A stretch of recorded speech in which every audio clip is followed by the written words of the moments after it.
Queridos e queridas ouvintes do podcast Tributário ao Pé do Ouvido. Quem fala aqui é Carlos Renato Cunha e eu estou aqui ao lado dos meus dois grandes amigos e companheiros da equipe Tributário ao Pé do Ouvido, Elvio Flávio de Freitas Leonardo. Tudo bem, Elvio? Tudo bem, Carlos. Tudo bem. Como vão vocês, ouvintes? É um prazer, mais uma vez, retornar ao nosso podcast, ao Tributário ao Pé do Ouvido, e hoje para falar de um tema muito interessante que está pegando fogo aí no Brasil, né? Na comunidade jurídica tributária. E também ao meu lado aqui hoje, ao nosso lado aqui, a Jaqueline Rara. Tudo bem, Jaqueline? Oi, tudo bem? Boa noite para nós que estamos gravando, bom dia, boa tarde para quem está ouvindo em outro horário. E é um prazer estar de volta aqui para gravar mais um episódio com um assunto interessantíssimo, quente, que envolve aí muitos interesses, e vai ser um prazer trocar uma ideia da parte técnica, tributária, política, enfim, tudo que envolve esse assunto aí das subvenções. Então, o nosso tema de hoje, como a Jaqueline adiantou, e também, lógico, o nosso ouvinte viu na capa do episódio, é a questão da exclusão da base de cálculo do IRPJ e da contribuição social sobre o lucro líquido dos benefícios e subvenções do ICMS, recentemente julgado pelo STJ, é o tema 1182. Antes da gente começar, os recadinhos de sempre. Curtam as nossas redes sociais, nas várias redes, no Instagram, Tributário Pé Ouvido, lá no Twitter, siga a gente lá no @aoouvido, nossa página no Facebook, no LinkedIn, e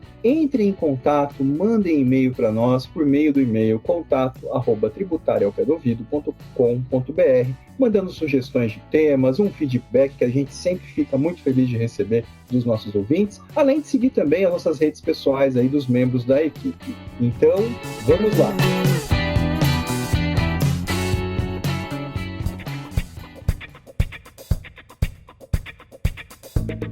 Muito bem, Jaqueline, querido Elvio, nós vamos tratar de um tema recentemente julgado pelo STJ, que gerou aí uma comoção, um debate entre os tributaristas, né, que é o tema aí da exclusão da base de cálculo do IRPJ e da contribuição social sobre o lucro líquido, das subvenções do ICMS. Eu já vou adiantar, tá, que eu estou no papel igual o ouvinte que seja leigo no assunto. Eu estou aprendendo. Hoje eu vou aprender com vocês e eu vou começar do básico. Introdução, me expliquem o problema. Vamos lá, eu quero entender o problema. Como que isso começa? Como que envolve o ICMS, o IRPJ? Como que isso chegou no STJ? Vamos lá, me expliquem. Então vamos lá. As chamadas subvenções governamentais gerou uma grande discussão, agora recentemente por conta da decisão do STJ, que a gente vai abordar mais à frente, porque envolve interesses aí opostos, né? Principalmente quando a gente fala de arrecadações consideráveis. Então, gerou uma tese tributária, vamos dizer, nesse sentido, que daria uma economia ao contribuinte pela possibilidade de deduzir da base de cálculo os valores recebidos a título de subvenção, em especial o imposto de renda da pessoa jurídica, a contribuição social sobre o lucro líquido e, por extensão, também o PIS e COFINS, por serem considerados como receita na tributação, né? E, por outro lado, essa dedução também representa uma perca de arrecadação do governo. Então, aí que gerou esse conflito, vamos dizer, de interesse, e recentemente por conta também do plano fiscal aí de arrecadação do governo, teve uma atenção, né, vamos dizer assim, política também até por parte do Haddad, que conversou com os ministros, né, para tentar chamar atenção sobre o assunto, e nós tributaristas todos também de olho aí nesse tema. Como sempre, o governo, qualquer que seja ele, tentando influenciar diretamente o julgamento por questões políticas e econômicas, né? Muito bem. Ô Jaque, para eu entender esse problema, eu entendi que teve todo um debate aí, uma questão polêmica, mas primeiro, quer dizer então que incentivos fiscais do ICMS acabam gerando reflexos na base de cálculo do IRPJ da contribuição social sobre o lucro. Como que se dá essa sistemática? Eu vou perguntar as coisas mais básicas possível. Acredito que assim, antes de a gente entrar diretamente na questão do ICMS, é importante entender qual que é o conceito da subvenção governamental. Os incentivos do ICMS é uma forma de subvenção, que nada mais é que repasses por parte do poder público às empresas, às entidades, a título de um auxílio pecuniário. E tem a finalidade de fomentar o desenvolvimento das atividades dessas empresas, de determinados setores, ou de acordo com alguma região aí de interesse. Em relação ao tema da subvenção, acho que a gente pode destacar 2 pontos que lá na frente vai ser importante para uma compreensão mais assertiva aí da discussão que se deu no STJ, que seria o primeiro ponto, os requisitos para a subvenção determinados por lei e também as formas possíveis de ocorrer esses auxílios, né? Então, o primeiro ponto é que a concessão desses auxílios estão condicionada a alguma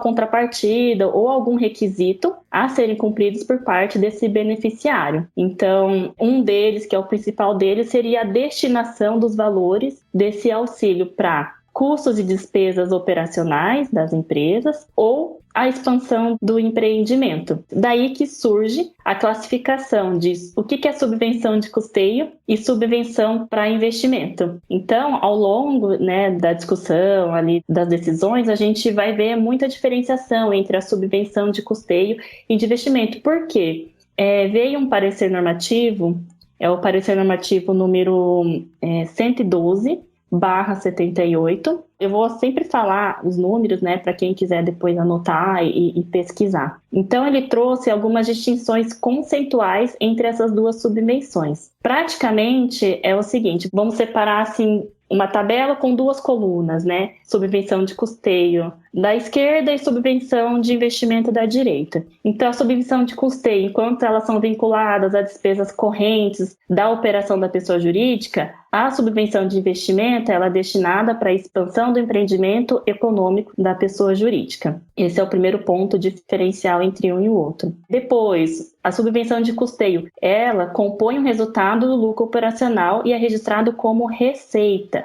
Então, se é registrado como receita, via reflexa, também passará a ser tributada pelos tributos que incidem sobre a receita, em especial IRPJ e CSLL. Esse já é um primeiro ponto para a gente tomar atenção. Enquanto a subvenção de investimento ou para investimento não compõe o lucro operacional e é registrado como reserva, via consequente, ela é excluída na determinação do lucro real. A subvenção de custeio, ela pode ser distribuível entre os sócios e acionistas, enquanto a de investimento não. Então, saindo um pouco dessa diferenciação teórica, na prática, o que isso representa? Isso representa uma grande possibilidade de redução de encargo tributário, né, entre uma classificação e outra. Por isso que chamou a atenção, né, daí logo mais a gente vai ver o que os incentivos fiscais são, que tipo de subvenção que eles são. Então vamos lá, pensando aqui, né, o imposto de renda da pessoa jurídica vai ter uma alíquota lá de 15% mais o seu adicional de 10%, a CSLL 9%. Lembrando que é válido para pessoas jurídicas que apuram seu regime tributário no lucro real, tá? Então, esses percentuais das alíquotas são baseados no lucro real. PIS, 1,65%, COFINS, 7,6%, enfim. Total vai dar uns 43%, 44% aí de economia tributária, pensando assim. Então, por isso que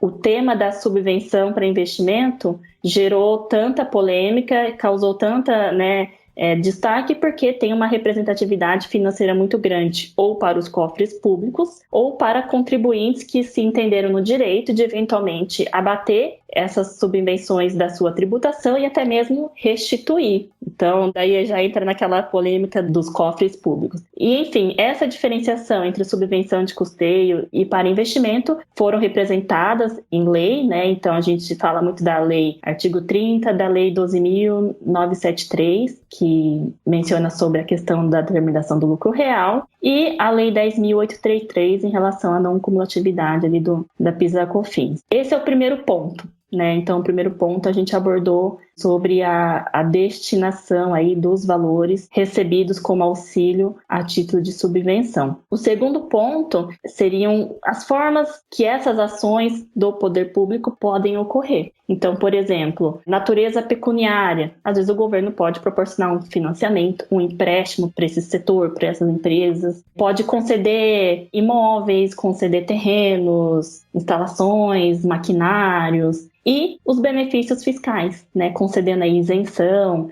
redução, créditos, enfim. Então, a subvenção pode se dar de algumas formas aí. No nosso caso, que é o tema aqui hoje, a forma de concessão de benefícios tributários, né? Então, especificamente, nós vamos discutir em relação a essa forma de benefícios tributários e não só de isenção, porque aqui vai abarcar várias formas. Daí a gente já entra também nos incentivos fiscais estaduais, que é o caso da discussão, porque vai envolver o ICMS, né? Lembrando que a subvenção pode ser subvenção federal, pode ser subvenção municipal, estadual, e o ICMS, por ser um tributo estadual, é considerado um incentivo fiscal, uma subvenção estadual. Até nós já conversávamos em off, né, há alguns dias, né, sobre esse assunto. Muitas consultorias, muitos escritórios de advocacia trabalhavam com essa tese, trabalhavam com muita força, né, de marketing com essa tese. Em algumas hipóteses a gente via que eles não conseguiam fazer exatamente essa diferenciação, ou não faziam essa diferenciação entre as subvenções de custeio de investimento para poder adequar e colocar corretamente essas questões para possibilitar, portanto, essas reduções tributárias, né? Então a gente viu aí uma corrida desenfreada de escritórios de consultorias em busca de empresas do lucro real, tá, para excluir esses benefícios fiscais, as subvenções de custeio e investimento, qualquer que seja, sem fazer muita diferenciação, tá? Até porque as decisões que a gente tinha desde muito tempo, né, essas questões ligadas às subvenções são discutidas desde a década de 80, né, passando aí pela década de 90 e agora aí mais de 40 anos aqui, de certa forma, foi pacificado o tema, né, pelo STJ, porque ainda a gente tem aquela discussão lá no STF, né, no meio do julgamento do tema aqui no 1182, teve uma medida liminar concedida pelo STF, até os ministros ficaram ali discutindo naquele momento se havia ou não, se teria ou não a possibilidade de continuar o julgamento, e acabaram por finalizar o julgamento, né? Então, assim, você colocou muito bem todos os conceitos, acho que foi perfeito, o nosso ouvinte vai entender perfeitamente, né? Fez a indicação ali do parecer normativo, o parecer antigo, é da década de 70, vale muito a leitura desse parecer, ele é bem elucidativo, tá? E assim, o que agora o STJ colocou, né, depois inclusive de algumas decisões do ano passado, 2022, dos anos anteriores, aqui mais próximos, me parece que mudou bastante coisa, né? Me parece que tem algumas novidades, né, Jaque? Acho que é importante, antes de entrar no STJ, a gente entender o que o STJ vai discutir, né? Que daí entra na parte da legislação em si, né? O que foi alterado, o que gerou essa polêmica, que é importante a gente, acho que, dar uma esclarecida, que é justamente quando entra na questão dos incentivos fiscais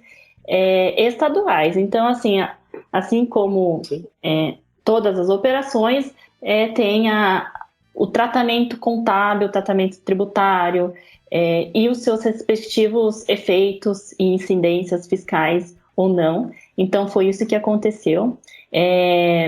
Em 2017, teve a lei complementar, a lei complementar 160/2017, que inovou a forma de tratar, né, as subvenções, no caso ali do ICMS. Por quê? Ele trouxe alterações nessa lei 12.973, de 2014, e convalidou os incentivos fiscais de ICMS, equiparando eles à subvenção para investimento. Ou seja, lembrando naquela classificação lá, subvenção para investimento, aquelas em que é possível deduzir da apuração do lucro real. Ou seja, um benefício ao contribuinte, tá? Então, o que o artigo 30 alterado vai passar a prever? Que a subvenção para investimento, inclusive mediante isenção ou redução de imposto, ou seja, trouxe aí as outras possibilidades de incentivos fiscais, porque havia uma dúvida em relação a isso, concedidas como estímulo à implantação ou expansão de empreendimentos econômicos, e as doações feitas pelo poder público não serão computadas na determinação do lucro real, desde que seja registrada em reserva de lucros a que se refere o artigo 195A e tudo mais. Então, equiparou a isenção ou as reduções de impostos concedida como estímulo à implantação, ou seja, subvenção para investimento, e confirmou que não serão computados na determinação do lucro real. Lá embaixo, no parágrafo 4º desse mesmo artigo, segue: os incentivos e benefícios fiscais ou financeiros fiscais relativos ao imposto previsto no inciso 2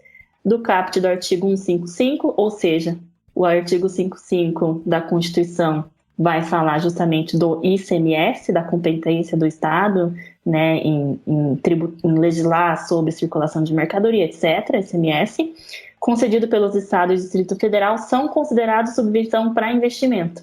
Então, os incentivos fiscais de ICMS são considerados subvenção para investimento, ou seja, essa alteração legal convalidou que os incentivos dados pelos estados são considerados subvenção para investimento, portanto, passíveis de serem deduzidos aí da apuração do lucro real. Não, é importante colocar que a partezinha final desse parágrafo 4º, né, ele diz que dentro dessa sistemática, né, os benefícios fiscais ou financeiros fiscais do ICMS seriam considerados subvenção para investimento. Ele diz ainda que lá na partezinha final, vedada a exigência de outros requisitos ou condições não previstas nesse artigo. Perfeito. Então, é isso que é também importante. Me parece aqui que não haveria necessidade de contrapartida alguma da empresa, certo? Exato. O CAPT, ele traz o requisito, né, desde que seja registrada em reserva de lucros, e depois, no parágrafo 4º, exatamente, vedada a exigência de outros requisitos ou condições não previstas nesse artigo. E daí que também surgem as discussões sobre alguns outros critérios e requisitos que os entendimentos foram trazendo, né, para onerar aí a fruição dessa possibilidade pelos contribuintes. Então, assim, qual que é o cenário que a gente tem aqui nessa conversa, né, após a Lei Complementar 160? Que incentivos fiscais são equiparados à subvenção para investimento, que, por sua vez, não são computados na determinação do lucro real, e desde que sejam contabilizados na reserva de incentivos fiscais no patrimônio líquido ali da empresa, né? Então, assim, daí se a gente for analisar, já trazendo uma reflexão contábil e de acordo com a finalidade, esses valores são registrados como reserva de capital, ou seja, não pode ser utilizado para distribuição de lucros. Por que não pode ser utilizado para distribuição de lucros? Por que tem esse critério, esse requisito expresso em lei? Justamente para trazer essa proteção à empresa, né, que é justamente formado para destinar esses valores na proteção do capital social da empresa, proporcionar segurança de possíveis prejuízos, e se os sócios fazem uma distribuição entre si, acaba perdendo a própria finalidade da subvenção, né? Então tem uma lógica aí por trás disso, que acho que é legal a gente fazer esse comentário, e a ideia é que o valor que deixará de ser pago de impostos, então automaticamente deverão ser registrados na empresa como reserva de lucro, formando daí essa reserva de incentivos fiscais, que na prática poucas empresas fizeram essa contabilização, principalmente quando você fala em incentivos fiscais em que concedem uma isenção, né, ou uma redução da base de cálculo. Porque você tem que fazer a apuração total, depois fazer o abatimento e fazer o registro desses valores, o que não ocorre na prática, né? É isento, eu não vou contabilizar isso, é isento. E daí a gente vai ter as consequências também em relação a essa contabilização. É chatinho fazer isso, né? Então, o pessoal das contabilidades normalmente acabavam não fazendo, né? A gente vai tem uma série de empresas que poderiam ter direito a fazer essa dedução e não fizeram, né? É isso que você está querendo colocar, certo? De forma automática. Exato. Né? Uhum. Não é automático, você tem que fazer uma série de apurações para que então a empresa pudesse se beneficiar dessas questões, né? Para atender aos critérios aí da determinação legal. Daí, com o fim de regulamentar essa Lei Complementar 160, que trouxe essa equiparação e os critérios, veio o Convênio 190 de 2017, que aí, né, trouxe alguns prazos, exigências de forma de publicação, os depósitos dos incentivos fiscais, para fins de convalidação desse benefício. Então, para ser um benefício fiscal, ele tem que atender aí os critérios de prazo, exigência, publicação, registros, enfim. E daí veio uma discussão com aquela portaria normativa 112, que nós conversamos no início aqui do episódio, que a portaria, né, na verdade, é uma... Parecer, né? O parecer normativo é uma opinião, vamos dizer, né, a ser seguida ali, e que passou a exigir uma sincronicidade com o benefício para fins de determinação da subvenção. Então, o que é essa sincronicidade? O parecer exigiu que deveria constar ali no benefício uma intenção do subvencionador de destiná-la para o investimento. Então, além de ser um benefício, teria que ter a intenção de ser para investimento. E que esse benefício fosse efetivado também, fosse aplicado pelo beneficiário na implantação ou na expansão de empreendimento econômico. E daí também que gerou essas polêmicas, essas discussões, e foram sendo levados à Receita Federal, ao CARF e, por fim, ao Judiciário. No âmbito da Receita Federal, por fim ali, vamos dizer, teve a solução de consulta 145 de 2020 e que a Receita Federal manifestou o seu entendimento, condicionando a dedução à intenção do subvencionador ao estímulo da implantação ou expansão de empreendimentos econômicos. Então, assim, olha, para você, contribuinte, poder se beneficiar da dedução do seu imposto de renda e da CSLL, esse benefício tem que ter sido intencionado a subvencionar o estímulo à implantação ou expansão do empreendimento econômico. E daí isso gerou também, foi considerado uma limitação ao direito do contribuinte na obtenção dessas decisões, e daí também levada à discussão, né? E chegou no CARF também, que na análise dos seus processos administrativos, entendeu que a partir da alteração do artigo 30 da Lei 12.973, as únicas exigências para fim de conhecimento da subvenção de investimento seria 1. Intenção do Estado de estimular a implantação, 2. Registro em reserva de lucros, e entendeu também que estaria superada daí essa exigência quanto à necessária sincronia entre os valores recebidos e os investimentos realizados. Então, no caso do CARF, já foi, né, uma interpretação, não falo favorável, mas ela se dividiu ali, né? Então, favorável ao contribuinte em relação à dispensa dessa comprovação aí, né, de sincronia entre os valores recebidos e aportados nos investimentos, porém, manteve a exigência do registro em reserva de lucros, que já era algo previsto em lei, e a intenção do Estado de estimular a implantação, né, ou a expansão. E me diz o seguinte, essa intenção do legislador ou do órgão que concede a subvenção é meio que nos motivos do ato normativo, é mais ou menos isso?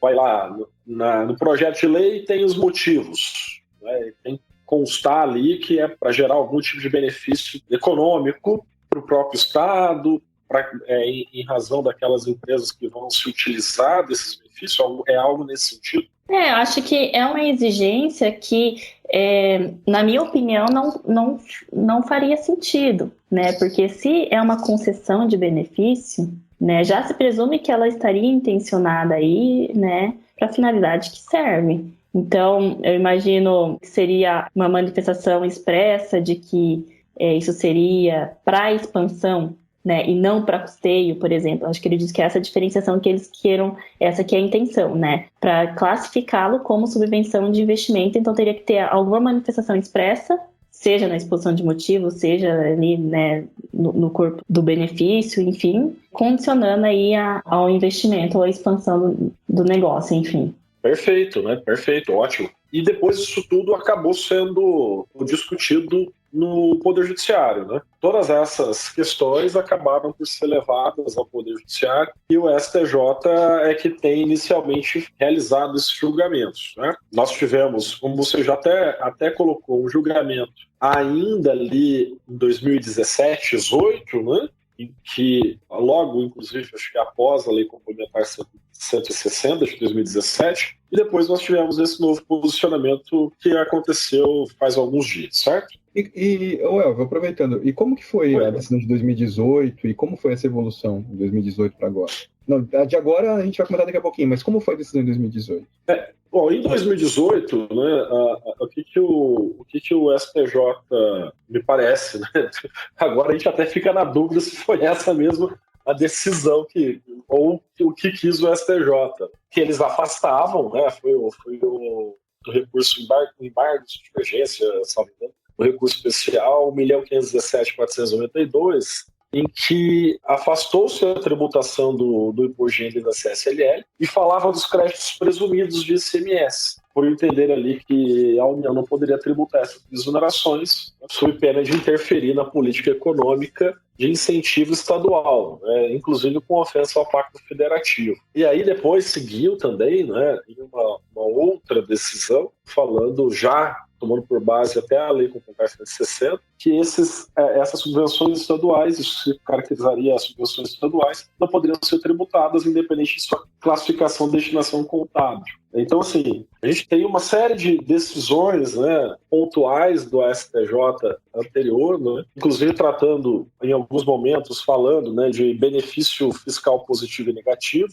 e agora vem e culmina com uma nova decisão, já sob o manto de uma nova ideia de política econômica, talvez, na minha visão, até assunto que nós tratamos, né, Carlos? Lá no último episódio do ano passado, né, a gente falava como serão as discussões tributárias deste governo ou dos tribunais, o que a gente esperava para esse ano. E a gente tem visto algumas decisões nesse sentido com mais protecionismo estatal, né? Olhando mais o caixa. E eu acho que essas decisões do STJ evoluíram um pouco nesse sentido, me parece. Se eu estiver errado, a Jaque me corrige, mas teve uma evolução nesse sentido. Né? Uhum. A posição do STF era mais aberta, mais favorável ao contribuinte, e ela foi evoluindo para restrição. Uhum. Eu acho que na minha visão foi um pouco disso. Então, no STJ, eles realmente fizeram essa segregação do que seria considerado a grandeza positiva, a grandeza negativa, e trouxe aí entendimentos e interpretações diferentes em relação a um e o outro. Então, o primeiro julgamento ali que foi favorável, que ganhou repercussão, foi em relação ao crédito presumido. E o STJ classificou o crédito presumido como uma grandeza positiva. O que seria essa grandeza positiva? Que há créditos que se contrapõem aos débitos e que reduzem o valor final devido. Então, você consegue apurar débitos, apurar créditos e ter essa contrapartida contábil de receita, e sobre esse valor não ter a incidência ali do imposto de renda e CSLL. Então, teve esse julgamento do recurso especial, 151-7492 do Paraná, que decidiu pela exclusão do crédito presumido de ICMS da base de cálculo do IRPJ, da CSLL, dispensando o cumprimento dos critérios definidos no artigo 30. Então, essa parte que realmente foi um ponto de atenção, porque o STJ entendeu que, neste caso de grandeza positiva, é uma proteção do Pacto Federativo, uma vez que, se eventualmente ocorresse uma tributação dos incentivos estaduais, interferia a própria finalidade dessa política benéfica. Então, o STJ decidiu, em relação ao crédito presumido, considerando essa grandeza positiva, na visão da proteção do Pacto Federativo. E daí o que acontece? Novas ações, né, corriam ou sobrevieram, mas discutindo os outros benefícios fiscais. Mas tudo bem, crédito presumido, mas e aí, isso se estende à isenção? Isso se estende à redução da base de cálculo, da alíquota? Como que vai ser? E daí que vem o STJ e também considera como grandeza negativa alguns tipos de benefícios fiscais. Então, nesse caso, ele entende que não tem essa contrapartida de débito e confronto para a receita. Evita-se simplesmente o débito tributário. Então, não há que se falar em receita contabilizada e tributada, ali, igual nós acabamos de comentar, né? Que foi realmente a grande dificuldade das empresas em ter esse registro contábil mesmo, porque são isenções e redução. E foi sobre a grandeza negativa, né? Sobre esses benefícios fiscais, que teve essa última decisão do STJ e que decidiu pela não aplicação da tese do crédito presumido. Por quê? Porque a tese do crédito presumido dispensava o cumprimento dos requisitos do artigo 30. E nesse caso, não. Esse caso é diferente. Então, assim, é possível, sim, é possível deduzir as apurações das grandezas negativas, vamos dizer assim, né? Porém, diferentemente do crédito presumido, você vai ter que cumprir os requisitos da lei. Quais são os requisitos da lei? Fazer a reserva, ter a contabilização, ter essa demonstração, enfim. Então, a partir dessa decisão, que a gente ficou em dúvida, porque o contribuinte achou que foi uma decisão positiva, ou seja, convalidou o que já estava determinado em lei, né? Então tá, o que eu preciso fazer é cumprir os requisitos aqui. É claro que empresas que fizeram recuperação de crédito tiveram que se atentar realmente se elas cumpriram os requisitos, porque não era algo simplesmente por conta do crédito presumido, por exemplo, que dispensaria o cumprimento dos critérios, mas foi algo que convalidou o que estava previsto em lei, o que gerou uma confusão, porque logo, assim, eu confesso que quando saiu a decisão do STJ, eu estava no mercado, e eu estava curiosa para saber, porque rolou essa questão do STF, né, de fazer a liminar, e foi uma decisão, né, que delongou, e eu precisava sair e fui no mercado. E no carro, eu vi que saiu na notícia e como se tivesse sido totalmente desfavorável aos contribuintes. O Haddad contando vitória, né, os noticiários nesse sentido. Eu falei, nossa, perdemos. Então ficou algo meio confuso, porque não acho que tenha sido uma decisão ruim. Não foi uma interpretação livre, conforme na decisão anterior do STJ, mas acredito que coerente ali com o que já estava previsto em lei. E daí o STJ definiu aí algumas teses. É impossível excluir os benefícios fiscais relacionados ao ICMS, tais como redução da base de cálculo, redução de alíquota, isenção, diferimento, entre outros, da base de cálculo do IRPJ e da CSLL, salvo quando atendidos os requisitos previstos em lei. Daí até menciona o artigo 10 da Lei Complementar 160, artigo 30 da Lei 12.973, não se lhes aplicando o entendimento firmado no recurso especial que excluiu o crédito presumido de ICMS da base de cálculo do imposto de renda da CSLL, né? Afastou o entendimento anteriormente exarado pelo próprio STJ, mas por considerar que tem aí aspectos diferentes entre um julgamento e outro. Então, não teve a extensão do entendimento. A segunda tese, para a exclusão dos benefícios fiscais relacionados ao ICMS, tais como redução de base de cálculo, redução de alíquota, isenção, diferimento, entre outros, da base de cálculo do IRPJ e da CSLL, não deve ser exigida a demonstração de concessão como estímulo à implantação ou expansão de empreendimentos econômicos. Ou seja, em relação àquela discussão, o STJ afastou a exigência da demonstração da intenção que a concessão tenha sido a estímulo da implantação ou expansão do empreendimento. Então, esse ponto também ficou decidido. A terceira tese, considerando que a Lei Complementar 160 incluiu os parágrafos 4º e 5º no artigo 30, sem, entretanto, revogar o disposto no parágrafo 2º, a dispensa de comprovação prévia pela empresa de que a subvenção fiscal foi concedida como medida de estímulo à implantação ou expansão do empreendimento econômico, não obsta a Receita Federal de proceder ao lançamento do imposto e da CS, se em procedimento fiscalizatório for verificado que os valores oriundos do benefício fiscal foram utilizados para finalidades estranhas à garantia da viabilidade do empreendimento econômico. Então, essa terceira tese, que ficou, eu entendo que ficou duvidoso,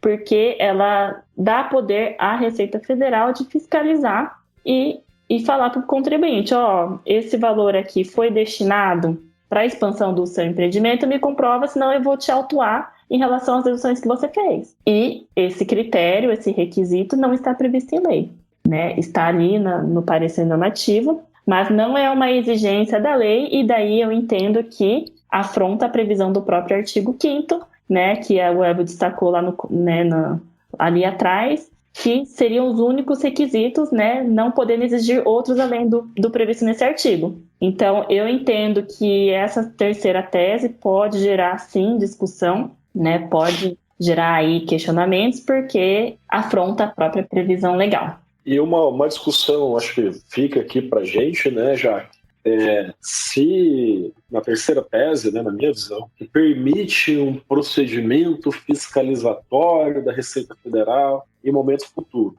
o que poderia ser fiscalizado, o que seria objeto dessa fiscalização, já que não se deve, de acordo com a segunda tese, ser exigida a demonstração de que a concessão se deu como estímulo à implantação ou expansão do empreendimento econômico. O que a Receita Federal vai poder fazer nesse momento já futuro, né, depois de a exclusão desses valores já terem sido realizadas, como que o contribuinte vai ter que se proteger para evitar que nesse procedimento futuro ele seja autuado. Assim, ficou um grande risco. Na minha visão, o empresário, ao decidir se vai ou não excluir as subvenções da base de cálculo do imposto de renda e da contribuição social sobre o lucro, ele vai ter que avaliar risco-benefício, né? Porque ele não sabe, ou pelo menos, me parece, já que a gente não tem ainda os votos para ler com calma, qual seria, melhor dizendo, o objetivo dessa fiscalização, né?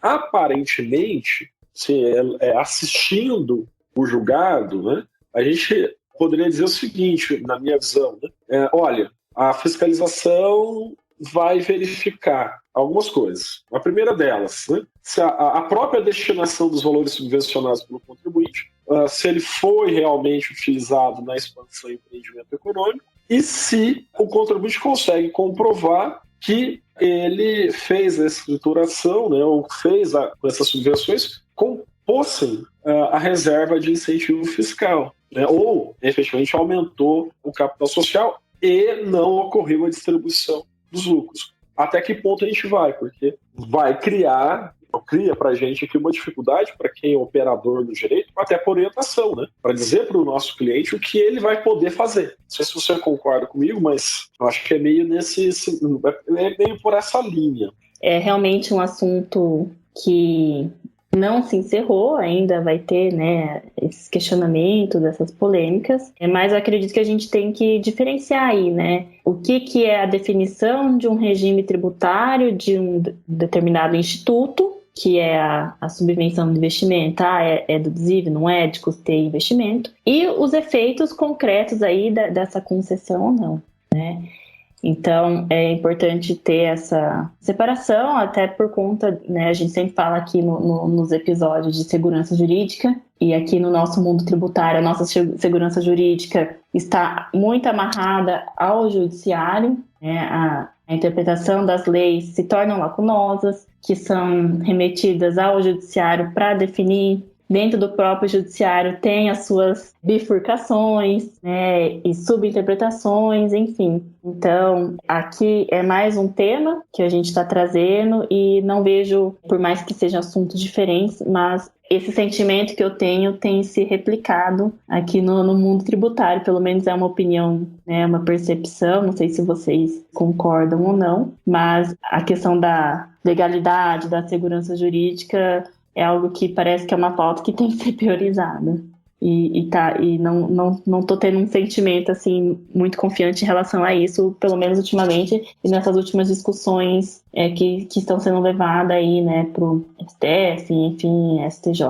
Eu assim, vou dizer, Jaque, o seguinte, né? O STJ e o STF têm dois mecanismos para pacificação de jurisprudência, que são os recursos repetitivos e repercussão geral, né? E que acabam não gerando pacificação jurisprudencial. A gente aqui está discutindo de algo que aconteceu, mas que ninguém sabe como vai ficar efetivamente, mesmo a partir das teses fixadas. Ainda há muita discussão a ser feita. Então, assim, quando a gente pensa em segurança jurídica, mesmo com esses elementos ou com esses julgamentos que deveriam trazê-la ao mundo jurídico, principalmente ao tributário, né, já que é o nosso objeto aqui de trabalho, acaba não acontecendo. A gente está sempre aqui falando que faltou algo ou o julgador ultrapassou até os limites daquele julgamento e tudo mais. Então, assim, eu vejo que esse tema, como você colocou, né, eu concordo contigo nesse sentido, vai trazer ainda uma série de discussões, uma gama tremenda de discussões ainda, até porque a gente tem, queira ou não, um tema de repercussão geral para ser discutido, é onde lá foi concedida aquela medida liminar, né? Que é o tema 843 de repercussão geral, tá? E aqui, na minha visão, caberia, esse é só acho que é só o nosso primeiro episódio sobre esse assunto. Talvez ainda, e acredito que quando os votos forem publicados, a gente vai retomar essa discussão, a gente vai conversar de novo sobre esse assunto, quando o tema de repercussão geral 843 for julgado, a gente vai, também na minha visão, retomar esse tema, e só a partir desse momento, só a partir disso é que a gente vai ter uma convergência com todas as interpretações possíveis e de que forma a própria Receita Federal vai tratar a questão, né?